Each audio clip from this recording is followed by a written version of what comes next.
Welcome everyone. We will be learning halacha of Shabbos meal associated with Shabbos meal.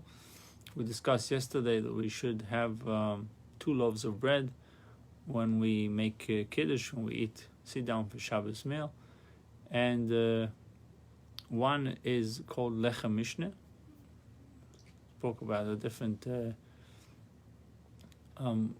leniencies that are associated with lechem mishneh, like bread that was made with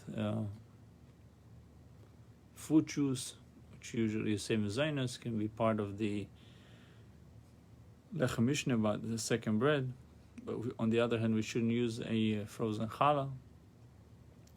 So before you say amitay, right? Before you say amitay, make a little mark on the challah that you're going to cut.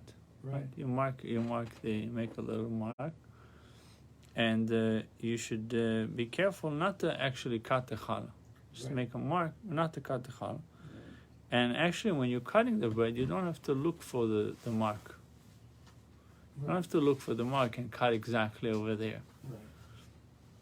So it's enough to remember more or less where you made the mark, and you cut over there. Right. At the time that you say amitay, you said the bracha of the Shabbos meal, you need to hold the 2 loaves of bread in such a way that the bottom of the challah should be connected. So the bottom of each challah would be connected to each other. Right. Okay. And the top part of the challah is facing the outside. Right. On Shabbos, it says on the night of Shabbos, you should place them one next to the other. And Shabbos day, you should raise the right challah. It should be a little bit higher than the other one. So again, late Shabbos, it says Friday night, put them one next to the other. But Shabbos day, you just have to lift them up a little bit, and the right one should be a little higher than the left. Why is this? Does it say? No, did not mention why, but it just said that this is what should be done. Okay. After the bracha, you should cut the upper challah, and since you need to show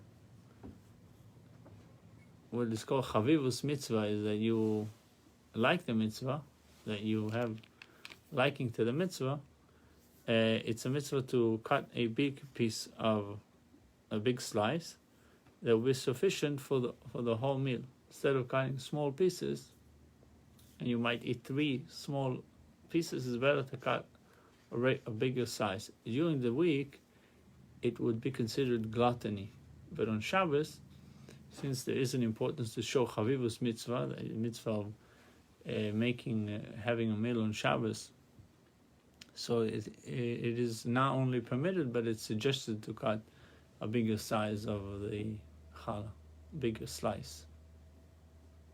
Okay, dip the slice of bread 3 times in salt, and taste the slice. Taste it, and only afterwards you should cut the bread for the rest of those who are participating in the Suda. Okay, cut, dip in the salt, eat, and then continue cutting for everyone else. Why? To try to prevent not to have any kind of hefsek between the bracha and the eating, because you imagine you have 10 people in the house, and you're cutting the challah and giving to everybody. By the time you eat the bread, there's a long long time. So, and when you give everyone the piece of challah, you don't place it in their hands. Our custom is that we put it on the table close to them, and they should say bracha also of amitay. How about if you put it in a basket and pass it around? Same thing. But the idea is that they should say a moitzi to They themselves. should say also. I thought when you said it, they were your bracha. It says, minagin, or custom, shasoy, the one who is eating, mevorach la'atzmai, should say a bracha to himself on the slice of bread that he received. My wife's good with that. Because of the hefsek between the bracha of moitzi of the one who cut the bread and the rest and everyone else. I have to remember that for myself when I'm a guest. So if we are summarizing what we learned, you make a mark on the challah before you cut it. You don't have to look for the mark. It's enough to remember where it is and cut the bread.